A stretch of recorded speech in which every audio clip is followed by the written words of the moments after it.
Happy birthday to you. Happy birthday to you. Happy birthday from Arnie's. Happy birthday to you. Alan Karpik with Ian Allen. And Ian Allen, for Purdue football fans that know much about Purdue football, know this guy. He was a part of that formidable, really probably the best Purdue offensive line in the last, maybe ever, but certainly in the last 40 years, the line that had several NFL players, including Ian himself, but Matt Light and Gene Murskowski and Rob Turner, Brandon Gorin, and on down the line. This was a very effective group. But today happens to be, he doesn't look like it, but he's 43 today. He's a young man. He's a volleyball dad, and that's a good thing. He's got his shirt on and busy living a good life. But Ian, first, welcome to your first and maybe your first and foremost Arnie's birthday Zoom. But happy birthday to you. Thank you, Alan. Thank you, Alan. Appreciate the intro, man. That's awesome. Well, tell me a little bit. You're very, I did a story on the offensive line for the Ford's magazine about a year and a half ago, and obviously I knew you. One of our favorite shoots that we ever did at Gold and Black was the limousine shoot with protecting the franchise. It's always good to know the guys you need to protect, and that, of course, being Drew Brees. But tell us a little bit about what you're doing now, where you're working, and then we want to get into any special birthday celebrations you have planned for today. Yeah, so I'm currently now in Minnesota, and it's funny, right? I'm in the Minneapolis area, the Twin Cities area, and it's funny. I never just in my life, just throughout whether it's kids to becoming an adult, and to now I know I'm really an adult now. Yeah. I just never had Minnesota on the radar, and it's actually a lovely state, man. It's not flat. It's like has a lot of rolling hills and diversity of vegetation and all that kind of stuff. You can kind of get up there. You know what? I'll stop there. I'll just be selling everybody on Minnesota.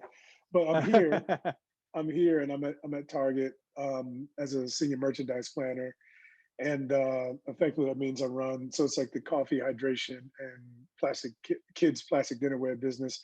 So if you went to Target and you were looking for like a coffee travel mug or like a wine tumbler or something like that, or even something like the pillow fort plates and forks and stuff like that, that's the business that I manage. So it's fun. It's super busy, but it's fun. It's fun stuff because you know you're impacted on a daily basis.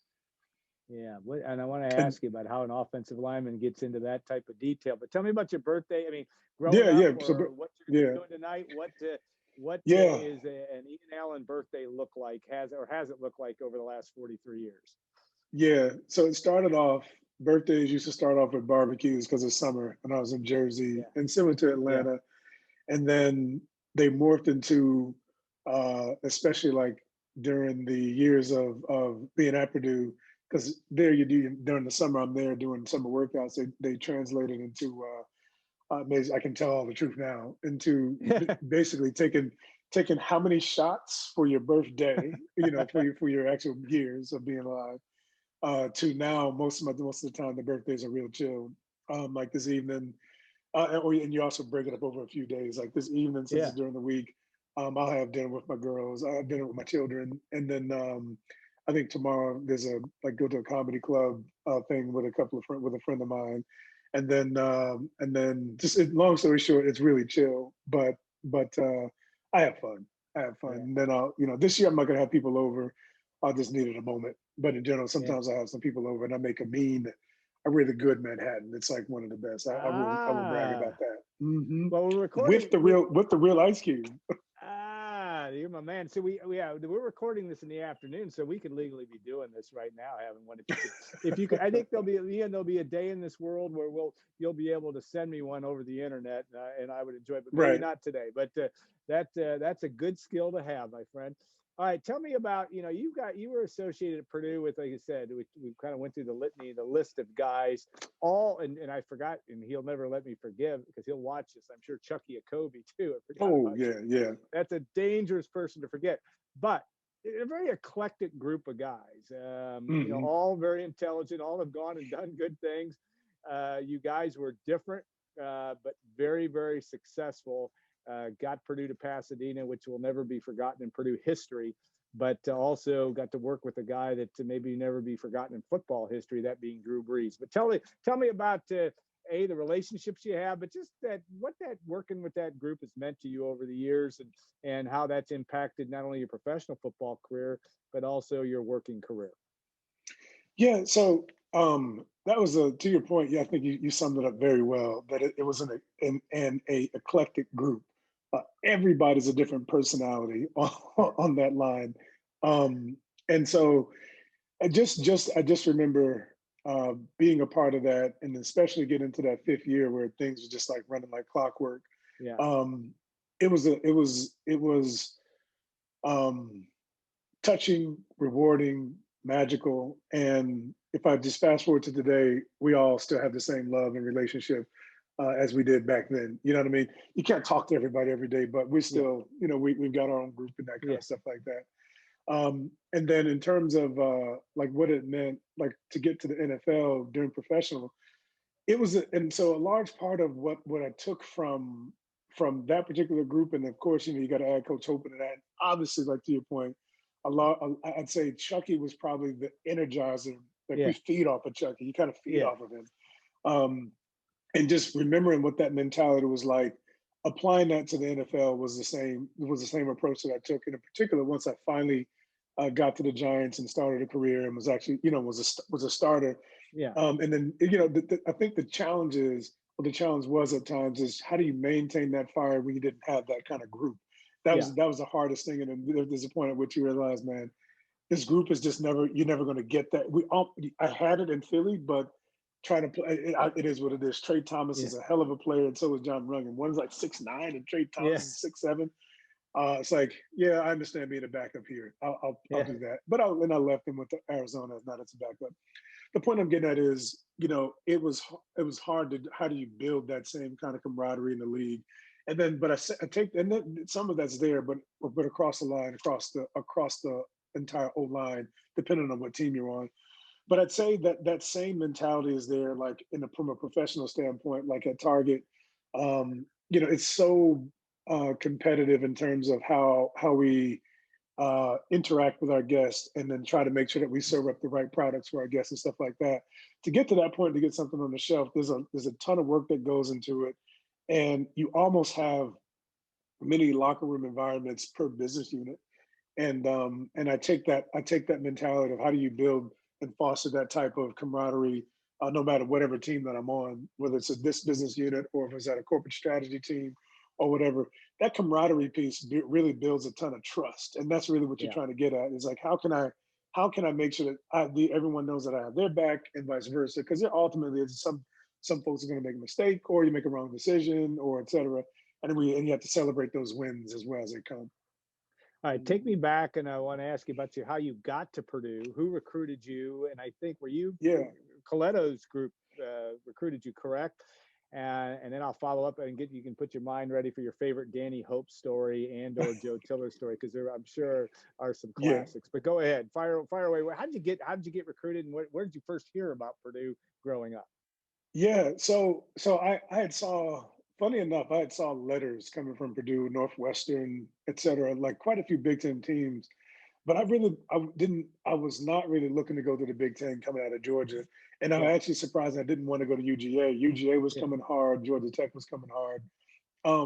But truth be told, I had committed to Vanderbilt, verbally committed to Vanderbilt. And I think Rod Dohauser was the coach there. I think that's how you pronounce his last name. And that was a school that I wanted to go to, and for one reason or another, and I was a good high school student, but not a great standardized test taker. I could never meet the mark that they wanted, and then after I tried this third time, I was like, "That's it. I'm gonna find a different school." And so then I started looking, and because what I really liked about Vanderbilt was the black and gold, and so it was like, oh, but it's funny, right? As a kid, that's kind of you looking at what does the helmet look like, what's the uniform look like, does it have a Nike swoosh, and then it's all about who's the coach. After that, it's about who's the coach. But yes, it was Coach Coletto, and I can't. Bob. I can't remember Bob's last Bob name, but Spoo or no, he was the Bob special teams Morris? coach. Thank you, Bob Yeah, Bob Morris. Morris. Yeah, Bob Morris. Yeah, And he Bob was the Morris. That's defensive right. coordinator for a while with him too. But yeah, he did coach special That's teams. right. That's right. So Bob Morris, he was the one that recruited me for Coletto's squad, Coletto's recruiting team. And then once I came out there for that official visit in the snow and saw the campus, I just fell in love with the school. The school is like picture perfect, Yeah. like what you see in the movies. And so I was sold on that. And that's when we had we didn't even have the Jumbotron then. It was that old one where, Pick, um, the pixelated one. yeah. And so that's ultimately like when I chose Purdue, when I went there, the campus felt good. And then I think I met Rocco, Chucky. Who else was on that trip? I think I even met Brandon Gordon on that trip. Yeah. There's quite a few guys that I met on that trip that we ended up all going to school together. And just the vibe that I got from those guys, and then plus Adrian Beasley and Noble Jones, they were from Atlanta. Yeah. And so we connected we connected pretty quick. And Joe Hagan's was from Georgia. Yeah. So, once you start kind of talking to people and getting the vibe of the school, you start going, we went out to eat. And then, I think we even went to a basketball game or something. I just loved the vibe. And that's what ultimately got me to the school. And Coletto was I thought Coletto was a good person. At that point, I can't really speak to what coaching looks like because I didn't know much about what you would coach. But ultimately, I felt good about the staff. Mm-hmm. The position coach after Joe Tiller took over was Danny Hope. Yeah. And Danny obviously there's some great stories about him being in the trenches with you guys. Yeah. You always knew, he was a very, very special from a position coach. And I was amazed in that story I wrote a couple of years ago. Down the line, you guys sing his praises, but also he taught you a lot in terms of how you should do. Tell me, do you have a favorite Danny Hope story, but also just what he meant? Yeah. So I'll start with what he meant. That's a longer but plus easy. I mean, they're all easy, but it's a longer one. I'll get that one out of the way. Coach Hope was, and really that whole staff was really committed to us as men. And then Coach Hope, I thought was really cool, was really committed to us being men, growing men, but also honest, right? Because there were some moments there that I was like, man, this is some bullshit, with me. Like, but my point is, you could be that real with Coach Hope, and he wouldn't be offended. He understand where you're coming from, but at the same time, he push you just as hard as a man, and you have to turn the page. And so that Coach Hope is he's like a I can't say the least, he's like a father. You know what I mean? He's like a father figure for me, and I think for a lot of those guys. But one of the stories. There's a whole bunch, but this one in particular is hard to forget. And so it was one of our Alamo Bowl games, or it was no, it wasn't Alamo. It's either Alamo or the Outback. I think it's Outback. But we're there getting ready for practice. We're getting ready to practice on Christmas Day. Yeah. And he goes, we in the meeting room, we're always passing around the sandbag, just like a 50-pounder, hand it down to get that stab and grab. Yeah. And so this particular morning, I think he noticed that none of us wanted anything to do with practice, et cetera. We're not even doing the full extension of the bag, et cetera. And he goes, all right, now we're gonna break that Christmas silence with some good old fashioned violence. I mean, you cannot forget that. Your invitation's spot on. You got the gruff voice. You're good. Yeah. So that's Coach Hope, and I think that right there kind of sums up what his approach was for us as O-linemen. It's like really focus on the positive. I know y'all don't feel like doing this, but we got to do this. Let's get it crunked. And so anyway, that's a story. I love that one. All right, now birthdays are days of reflection, and you reflect. I think most people on their birthday look back at things that have happened in their life, good and bad.